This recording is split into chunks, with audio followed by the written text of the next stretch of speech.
ലച്ചു താഴേക്കിറങ്ങി ചെല്ലുമ്പോൾ റയാൻഷിന്റെ അച്ഛൻ സെറ്റിലിരുന്ന് പത്രം വായിക്കുന്നുണ്ട്. ലച്ചുവിനെ കണ്ടതും ഒന്ന് പുഞ്ചിരിച്ചു. ലച്ചു തിരിച്ചും ഒരു ചിരി കൊടുത്തുകൊണ്ട് അടുക്കളയിലേക്ക് നടന്നു. അല്ലാതെ എങ്ങോട്ട് പോകണമെന്ന് അവൾക്കറിയില്ല. അമ്മേ, വാതിൽക്ക് നിന്ന് ലച്ചു വിളിച്ചതും സുഭദ്ര അവളെ തിരിഞ്ഞു നോക്കി. അവരുടെ കണ്ണുകൾ വിടർന്നു. സാരിക്ക് കൊടുത്ത് സിന്ദൂരം നോക്കിയിട്ട് ഒരു സുന്ദരി പെണ്ണ. വാ, സുഭദ്ര ചിരിയോടെ പറയുമ്പോൾ ലച്ചു അടുക്കളയിൽ നിൽക്കുന്ന വല്യമ്മയും അവരുടെ മരുമകളെയും നോക്കിക്കൊണ്ട് അടുക്കളയിൽ കയറി. ഇവിടെ എല്ലാരും ഇത്തിരി നേരത്തെ എഴുന്നേൽക്കും. ആ സമയത്ത് എഴുന്നേറ്റ് വേണം. 6 മാസമാണെങ്കിലും കഴിക്കാൻ വേണ്ടേ, അതിന് നേരത്തെ അടുക്കളയിൽ കയറണം. വല്യമ്മ ആരോടൊന്നില്ലാതെ പറയുമ്പോൾ ലച്ചു സുഭദ്രയൊന്ന് നോക്കി. ഞാൻ നേരത്തെ എഴുന്നേറ്റതാ വല്യമ്മേ. ഒരു കോഫി ഉണ്ടാക്കി കുടിച്ചു. ആരെയും കാണാതെ വന്നപ്പോ വീണ്ടും മുകളിലേക്ക് പോയതാ. എന്നെ വല്യമ്മയെന്നൊന്നും വിളിക്കണ്ട. ലച്ചു പറഞ്ഞതൊക്കെ വല്യമ്മ എന്ന വാക്ക് മാത്രമേ അവർ ശ്രദ്ധിച്ചുള്ളെന്ന് അവൾക്ക് തോന്നി. പിന്നൊന്നും മിണ്ടിയില്ല. സുഭദ്രയോട് ചേർന്ന് അവർ ചെയറിൽ ശ്രദ്ധിച്ചു നിന്നു. ഇരുന്നോ? സുഭദ്ര ലച്ചുവിന്റെ കയ്യിൽ പിടിച്ച് ചെയറിലേക്ക് ഇരുത്താൻ നോക്കി. ലച്ചു ഇരുന്നില്ല. ഒന്നാമത് റോഷ്നി എഴുന്നേറ്റിട്ടില്ല. അവളില്ലാതെ ഒറ്റയ്ക്ക് അവർക്കൊപ്പം ഇരുന്ന് കഴിക്കാൻ അവൾക്കൊരു പേടി. ഞാൻ അമ്മയുടെ കൂടെ ഇരുന്നോളാം. ഒരുതരം പേടിയോടെ ലച്ചു പറയുമ്പോൾ സുഭദ്ര പിന്നൊന്നും മിണ്ടിയില്ല. സുഭദ്ര എല്ലാവർക്കും വിളമ്പിക്കൊടുത്ത് അവിടെ നിൽക്കുമ്പോൾ റിയാൻഷിലരികിരിക്കുന്ന ഭാഗത്തേക്ക് ഇടയ്ക്കിടയ്ക്ക് നോക്കിക്കൊണ്ട് അടുക്കള വാതിക്കൽ ലച്ചു നിന്നു. ഭക്ഷണം കഴിച്ചു കഴിഞ്ഞ് എഴുന്നേൽക്കുമ്പോൾ അലസമായി റിയാൻഷ് ലച്ചുവിനെ നോക്കി. അതോടെ നോട്ടം മാറ്റുകയും ചെയ്തു. ഒരു വട്ടമേ നോക്കിയുള്ളൂവെങ്കിലും ആ നിൽപ്പും ഭാവവും അവന്റെ മനസ്സിൽ നിന്നും കണ്ണിൽ നിന്നും മറിഞ്ഞില്ല. ആ വീട്ടിലെ ആരും അല്ലാത്ത പോലെ ഒറ്റയ്ക്ക് മാറി നിന്ന് പേടിച്ചുള്ള ആ നിൽപ്പ് അവന്റെ കണ്ണിൽ നിന്നും മറയുന്നില്ല. എന്തിനൊരു ദേഷ്യം, വാശി, സങ്കടം. അമ്മേ, ഞാൻ ഇറങ്ങുക. ലച്ചുവിന് കേൾക്കാൻ പാകത്തിന് സുഭദ്രയോട് പറഞ്ഞുകൊണ്ട് അവൻ പുറത്തേക്ക് നടന്നു. അവന്റെ പുറകെ പോയി അവനെ യാത്ര അയക്കണമെന്നുണ്ടെങ്കിലും ലച്ചു നീന്നിടത്തുനിന്ന് അനങ്ങിയില്ല. ആരെങ്കിലും എന്തെങ്കിലും കരുതിയാലോ? മനഃപൂർവ്വം മറന്നു വെച്ച ഫോൺ എടുക്കാനായി റയാൻ ഡൈനിങ് ടേബിളിന്റെ ഭാഗത്തേക്ക് വരുമ്പോൾ അവൻ ലച്ചുവിനെ നോക്കി. അവനെ തന്നെ നോക്കി ഒരു പാൽപുഞ്ചിരിയോടെ നിൽക്കുന്നുണ്ട്. മുന്നോട്ട് ചെന്നൊന്ന് ഇറുക്കി പിടിക്കാൻ അവന് തോന്നി. പിന്നെ തിരിഞ്ഞു നടന്നു. മോള് പോയി കുഞ്ഞെ വിളിച്ചിട്ട് വാ, എന്നിട്ട് നമുക്ക് കഴിക്കാനിരിക്കാം. അവളുടെ ആ നിൽപ്പ് കണ്ട സുഭദ്ര പറഞ്ഞതും ലച്ചു അനുസരണയുടെ തല കുലുക്കി മുകളിലേക്ക് നടന്നു. അടഞ്ഞുകിടക്കുന്ന റോഷ്നിയുടെ വാതിൽക്കൽ ലച്ചു ഒന്ന് 2 തവണ കൊട്ടി. അനക്കൊന്നും ഇല്ലെന്ന് കണ്ടതും അവൾ വാതിൽ പിടിച്ചു തുറന്നു. ഒരു കുട്ടി നിക്കറും ഒരു കുട്ടി ബനിയനും ഇട്ട് കമിഴ്ന്ന് കിടക്കുന്നവളെ കണ്ട് ലച്ചു ഒന്ന് പുഞ്ചിരിച്ചു. ആ ചിരിയോടെ തന്നെ റൂമിന്റെ അകത്തേക്ക് കയറി വാതിലടച്ചു. ആ റൂം മൊത്തത്തിൽ ഒന്ന് നോക്കി മുന്നോട്ട് നടന്നു. ചുമരിൽ 2 ഏട്ടന്മാർക്കും നടുവിൽ അവരെ കെട്ടിപ്പിടിച്ചുകൊണ്ട് നിൽക്കുന്ന ഒരു ഫോട്ടോ, പിന്നെ ഒരു ഫാമിലി ഫോട്ടോ. അതിൽ രുദ്രന്റെ അടുത്ത് അവരോട് ചേർന്ന് നിൽക്കുന്ന പെൺകുട്ടിയെ ലച്ചു ഒന്ന് സൂക്ഷിച്ചു നോക്കി. വിവാഹത്തിന്റെ ദിവസം കണ്ടിരുന്നു, പിന്നെ കണ്ടതായി ഓർക്കുന്നില്ല. കുഞ്ഞി, ഫോട്ടോയിൽ നിന്ന് നോട്ടം മാറ്റിക്കൊണ്ട് ലച്ചു റോഷ്നിയുടെ അടുത്ത് ചെന്ന് അവളെ തട്ടി വിളിച്ചു. റോഷ്നി ഒന്ന് ഞരങ്ങിക്കൊണ്ട് കണ്ണുകൾ തുറന്ന് ലച്ചുവിനെ നോക്കി. Good morning. Good morning. Lachu ഒരു ചിരിയോടെ റോഷ്നിയെ നോക്കി പറയുമ്പോൾ അവൾ തിരിച്ചും പറഞ്ഞു. ബ്രേക്ക്ഫാസ്റ്റ് കഴിക്കാൻ അമ്മ വിളിക്കാൻ പറഞ്ഞു വിട്ടതാ. എന്താ? ഉറക്കപ്പിച്ചിലായതുകൊണ്ട് തന്നെ ലച്ചു പതിയെ പറഞ്ഞത് റോഷ്നി കേട്ടില്ല. അപ്പം ബെഡിൽ നിന്ന് എഴുന്നേൽക്കുക കൂടി ചെയ്തു. ബ്രേക്ക്ഫാസ്റ്റ് കഴിക്കാൻ അമ്മ വിളിക്കുന്നുണ്ട്. ലച്ചു ഇത്തിരി ഉറക്കെ ഒന്നുകൂടെ പറഞ്ഞതും റോഷ്നി ഒന്ന് മോളി. നടന്നോ, ഞാൻ വരാം. ഷെൽഫിൽ നിന്നും ഒരു ടവൽ എടുത്തുകൊണ്ട് റോഷ്നി പറയുമ്പോൾ ലച്ചു ദയനീയമായി അവളെ ഇത് നോക്കി. ഞാനിവിടെ ഇരുന്നോളാം, ഒരുമിച്ച് പോവാം. ലച്ചു പറയുമ്പോൾ റോഷ്നി ഒന്നും മിണ്ടാതെ ലച്ചുവിനെ ഒന്ന് നോക്കിക്കൊണ്ട് ബാത്റൂമിലേക്ക് കയറി. റോഷ്നി കുളി കഴിഞ്ഞിറങ്ങുമ്പോൾ റൂമിൽ ലച്ചുവില്ല. മുടിയൊക്കെ ഉണങ്ങി വാതിൽ തുറന്ന് താഴേക്ക് പോകാൻ ഒരുങ്ങിയത് മുകളിലെ ഹാൾ നിൽക്കുന്നുണ്ട്. ചുമരിലെ ഓരോന്നും തൊട്ടും തലോടിയും നിൽക്കുന്ന ലച്ചുവിന്റെ അടുത്തേക്ക് റോഷ്നി നടന്നു. സാരിയാണ് വേഷം. അതിങ്ങനെ വൃത്തിയിൽ ഞൊറിഞ്ഞൊടുത്ത് കാണാൻ തന്നെ നല്ല ഭംഗിയുണ്ട്. നീണ്ടു നിവർന്ന് കിടക്കുന്ന മുടി അരയോളം മറിഞ്ഞു കിടക്കുന്നുണ്ട്. 2 ചെവിയുടെ ഭാഗത്തു നിന്നും ലേശം എടുത്ത് നടുക്ക് മെടഞ്ഞിട്ടിട്ടുണ്ട്. പിന്നെ മൊത്തമായി വിടർത്തിയിട്ടിട്ടുണ്ട്. ആ പിൻഭാഗം തന്നെ നോക്കി നിൽക്കാൻ തോന്നും. ഏട്ടത്തി, ലക്ഷ്മി എന്നാണ് വിളിക്കാൻ വന്നത്.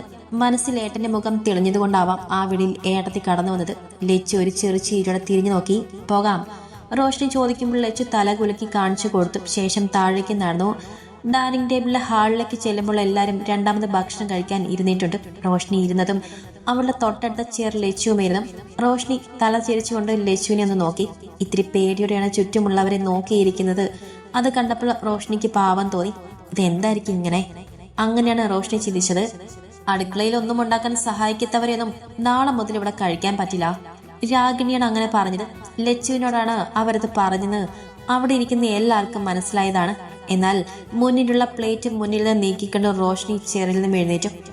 എനിക്ക് വേണ്ട പച്ചി, നാളെ മുതലല്ല, ഇന്ന് മുതൽ തന്നെ വേണ്ട. റോഷ്നി രാഗിണിയെ നോക്കി കടുപ്പിച്ച് പറയുമ്പോൾ എല്ലാവരും ഒന്നും മനസ്സിലാവാതെ റോഷ്നിയെ നോക്കി. സുഭദ്ര മാത്രം ചുണ്ടിൽ വിരിഞ്ഞ ചീരിയുടെ മുഖം താഴ്ത്തി കഴിച്ചു തുടങ്ങി. മോളെ റോഷ്നി, അപ്പച്ചി മോളോടല്ല പറഞ്ഞത്.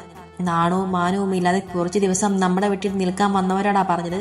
അടുക്കളയിൽ കയറാതെ ആ ആൾക്ക് ഒന്നും ഇവിടെ കഴിക്കാൻ കൊടുക്കില്ലെന്നേ അപ്പച്ചി പറഞ്ഞിട്ടുള്ളൂ. രാഗിണി പറയുമ്പോൾ റോഷ്നി ഒന്ന് പുച്ഛിച്ച് ചിരിച്ചു. അതങ്ങനെ തന്നെയാണെന്ന് അവൾക്കും അറിയുന്ന കാര്യമാണ്. പക്ഷെ സമ്മതിച്ചു കൊടുത്താൽ ഈ സംസാരം വീണ്ടും വീണ്ടും ഒരു വിഷയമായി അവർ എടുത്തിടും. അത് പാടില്ല. അതുകൊണ്ടാണ് ഇങ്ങനെ പ്രതികരിച്ചത്. അപ്പച്ചി പറഞ്ഞതുപോലെ നാണവും മാനവും ഇല്ലാതെ വലിഞ്ഞു കയറി വന്നൊരാൾ ഈ വീട്ടിൽ നിലവിലില്ല. അതുകൊണ്ട് അപ്പച്ചി ഇപ്പൊ പറഞ്ഞത് അപ്പച്ചി ഉൾപ്പെടെ എല്ലാവർക്കും ബാധകമാണ്. റോഷ്നി അപ്പച്ചി നോക്കി കടുപ്പിച്ച് പറയുമ്പോൾ ലച്ചു ഇരുന്നിടത്തുനിന്ന് എഴുന്നേറ്റ് ലച്ചുവിനെ നോക്കി. സ്വന്തം അപ്പച്ചിയല്ലേ അച്ഛന്റെ പെങ്ങൾ, ഇങ്ങനെയൊക്കെ സംസാരിക്കാൻ പാടുണ്ടോ? അതെങ്ങനെ ഏട്ടന്റെ അല്ലേ അനീതി? അന്നേരം ലച്ചുവിന് ഓർമ്മ വന്നത് ഹരിയുടെ വാക്കുകളാണ്. റോഷ്നി മോളെ, ഞാൻ പറഞ്ഞത് അപ്പച്ചി കൂടുതലൊന്നും പറയണ്ട. ഇന്നലെ വന്ന് കയറിയത് നാളെ വരാനിരിക്കുന്നത് അങ്ങനെയൊന്നുമില്ല. ഈ വീട്ടിൽ എല്ലാവർക്കും നിയമങ്ങൾ ഒരുപോലെ ബാധകമാണ്. രാഗിണി കഷ്ടപ്പെട്ട എന്തോ പറയാൻ വന്നതും റോഷ്നി അതിനെ തടഞ്ഞിട്ട് പറഞ്ഞു നിർത്തി. പിന്നെ അവർക്കൊന്നും പറയാൻ വോയിസ് ഇല്ലാത്ത തരത്തിൽ അവരുടെ വാ അടഞ്ഞുപോയി. നാത്തൂനാണെന്നുള്ള സ്നേഹമാണോ? വല്യമ്മ ലച്ചുവിനെ നോക്കിയ ശേഷം റോഷ്നിയെ നോക്കി ഒരു പുച്ചച്ചീരിയോടെ ചോദിക്കുമ്പോൾ റോഷ്നി അതിന് ചിരിച്ചു കൊടുത്തു. അതിന് ഞാൻ എന്റെ നാത്തൂന്റെ ഒപ്പം അല്ലല്ലോ ഇവിടെ നിന്നത്. അടുക്കളയിൽ കയറി വെച്ചുണ്ടാക്കാത്തവർക്ക് ഇവിടെ ഭക്ഷണം ഇല്ലെന്ന് പറഞ്ഞു. ഞാനിവിടെ ഒരു ജോലിയും ചെയ്യാറില്ല. അതുകൊണ്ട് ഞാൻ കഴിക്കാതെ എഴുന്നേറ്റു, അത്രയുള്ളൂ. അതിൽ ഞാൻ ആരുടെയും പക്ഷത്ത് നിൽക്കുന്നില്ല. നിൽക്കുന്നതായി ആർക്കെങ്കിലും തോന്നിയാൽ അത് അവരുടെ ചിന്താഗതിയുടെ കുഴപ്പമാണ്. അവർ മനസ്സിൽ ഒന്ന് വെച്ച് മറ്റൊന്ന് പുറത്തേക്ക് പറഞ്ഞതിന്റെ പ്രശ്നമാണ്. റോഷ്നി ഒട്ടും വിടാൻ ഭാവമില്ലാതെ പറഞ്ഞു നിർത്തുമ്പോൾ ഒന്നും പറയേണ്ടിയിരുന്നില്ലെന്ന പോലെ അപ്പച്ചിയും വല്യമ്മയും മിണ്ടാതെ മുഖം താഴ്ത്തിയിരുന്നു പോയി. ഇന്നുവരെ റോഷ്നി ഇതുപോലെ ആവശ്യമില്ലാത്ത കാര്യങ്ങൾക്കൊന്നും തർക്കിച്ചും കണ്ടിട്ടില്ല. അതുകൊണ്ട് തന്നെ ഇനി എന്ത് അവളോട് പറയുമെന്നറിയാതെ എല്ലാവരുടെയും വാ അടഞ്ഞു പോയതാണ്. ആരും ഒന്നും ചെയ്യണ്ട, ഇപ്പോൾ എല്ലാവരും ഇരുന്ന് കഴിക്ക്. ഇനി ഇതുപോലെ ഭക്ഷണത്തിന് മുന്നിൽ നിന്ന് ഒരു സംസാരം ഉണ്ടാവാൻ പാടില്ല. അതുവരെ മിണ്ടാതെ അവിടെ സംസാരം കേട്ടുകൊണ്ടിരുന്ന മുത്തശ്ശി ഗൗരവത്തോടെ പറഞ്ഞതും റോഷ്നി ചെയറിലേക്ക് തന്നെ ഇരുന്നു. അല്ലെങ്കിലും അങ്ങനെ ഒരു വാക്കിന് വേണ്ടിയായിരുന്നു അവൾ അത്രയൊക്കെ പറഞ്ഞു തന്നെ. റോഷ്നി ചെയറിലിരുന്ന ശേഷം മുഖം ചേരിച്ചുകൊണ്ട് ലച്ചുവിനെ നോക്കി. ഇരിക്ക്. റോഷ്നി ലച്ചുവിന്റെ ഇടത്തെ കൈ പിടിച്ചുകൊണ്ട് പറഞ്ഞതും ലച്ചു സുഭദ്രയെ നോക്കി ഒരു ചീരിയോടെ കണ്ണുകൊണ്ട് ഇരിക്കാൻ പറഞ്ഞതും ലച്ചു ചെയറിലേക്ക് ഇരുന്ന് കഴിച്ചു തുടങ്ങി. മുന്നിലുള്ള പ്ലേറ്റിലേക്ക് ഒരു വെള്ളയപ്പം ഇട്ടുകൊണ്ട് ലേശം കറിയും ഒഴിച്ച് കഴിക്കുന്നവളെ റോഷ്നി ഒന്ന് നോക്കി. ഇത് കഴിക്കുന്നതിനാണ് ഈ കണക്ക് പറയുന്നത്. വന്ന് കയറിയതല്ലേ ഉള്ളൂ, അതിനു മുൻപ് തന്നെ എന്തൊക്കെയാണ് പറയുന്നത്? റോഷ്നി അപ്പച്ചിയും വല്യമ്മയെന്ന് നോക്കി ഇഷ്ടക്കേടുടെ മുഖം താഴ്ത്തി കഴിച്ചു തുടങ്ങി. മുന്നിലെ പ്ലേറ്റിൽ നിന്ന് വേണോ വേണ്ടയോ എന്ന് കരുതി നുള്ളിപ്പറക്കി കഴിക്കുമ്പോൾ ലച്ചുവിനെ മനസ്സ് നിറഞ്ഞിരുന്നു. അവൾക്ക് വേണ്ടി ആ വീട്ടിൽ ഒരാളെങ്കിൽ ഒരാൾ ശബ്ദമുയർത്തി സംസാരിച്ചത് കൊണ്ടായിരുന്നു. അതിന്റെ സന്തോഷം അവളുടെ മുഖത്തുണ്ടായിരുന്നു. ലച്ചു ഉച്ചയ്ക്ക് ഭക്ഷണം കഴിച്ച ശേഷമാണ് പിന്നെ അവളെ റൂമിലേക്ക് കയറിയത്. ഡോർ തുറന്ന അകത്തേക്ക് കയറിയതും ടേബിളിൽ ഇരുന്നിരുന്ന ഫോൺ ബെല്ലടിച്ചു. വാതിലടച്ച് ലോക്കാക്കിയ ശേഷം ഫോണിന്റെ അടുത്തേക്ക് ചെല്ലുമ്പോൾ ഫോൺ ഓഫ് ആയിട്ടുണ്ട്. സ്ക്രീനിൽ സേവ് ചെയ്യാത്ത ഒരു നമ്പർ തെളിഞ്ഞ് ഒറ്റ നോട്ടത്തിൽ ആ നമ്പർ റയാൻഷിൻ്റെതാണെന്ന് ലച്ചുവിന് മനസ്സിലായി. 21 മിസ് കോൾ എന്ന് കണ്ടപ്പോൾ ലച്ചുവിന്റെ കണ്ണ് തള്ളി. വീണ്ടും ഫോൺ റിംഗ് ചെയ്തതും അവൾ വേഗത്തിൽ ഫോൺ എടുത്ത് അറ്റൻഡ് ആക്കി ചെവിയിൽ വെച്ചു. എവിടെയായിരുന്നു പുല്ലേ? ഒരു അലറലായിരുന്നു. ലച്ചു കണ്ണുകൾ മുറക്കി അടച്ചു പിടിച്ചു. എവിടെയായിരുന്നടി എന്ന വാക്കിന്റെ യാത്ര കടുപ്പം പുല്ലേ എന്ന് വിളിച്ചതിനില്ല. അത് പല്ല് കടിച്ചുകൊണ്ട് പതുക്കെ പറഞ്ഞതാണ്. ഞാൻ താഴെ. ഈ നേരം വരെ നീ താഴെ എന്തുണ്ടാക്കുമായിരുന്നു? വീട്ടിൽ നിന്ന് ഞാൻ ഇറങ്ങി നേരം തൊട്ട് വിളിക്കുന്നതാ. ഇതുവരെ നിനക്ക് ആ ഫോണൊന്ന് വന്ന് നോക്കാൻ തോന്നിയോ? നിനക്ക് പിന്നെ എന്തിനാടി ഫോൺ? ദേഷ്യം തീർന്നിട്ടില്ല. അതവന്റെ വാക്കുകൾ കേട്ടാൽ തന്നെ മനസ്സിലാകും. ശബ്ദമുയർത്തി കുറച്ച് ചാടുന്നത് പോലെയാണ് പറയുന്നത്. ലച്ചൊന്നും മിണ്ടിയില്ല. അല്ലെങ്കിലും നിനക്ക് ഫോൺ നോക്കേണ്ട കാര്യമില്ലല്ലോ. രാവിലെ നീ നിന്റെ ഏട്ടനെ വിളിച്ച് സംസാരിച്ച ശേഷം തിരക്കിയതുമാണല്ലോ. പിന്നെ നിനക്കാരെയും വിളിക്കണ്ടല്ലോ. നിന്നെ ആർക്കും വിളിക്കണ്ടല്ലോ. ഇനി നിന്റെ ഏട്ടനെ വിളിക്കേണ്ട സമയമായാൽ നീ ഫോൺ തപ്പും അല്ലേ?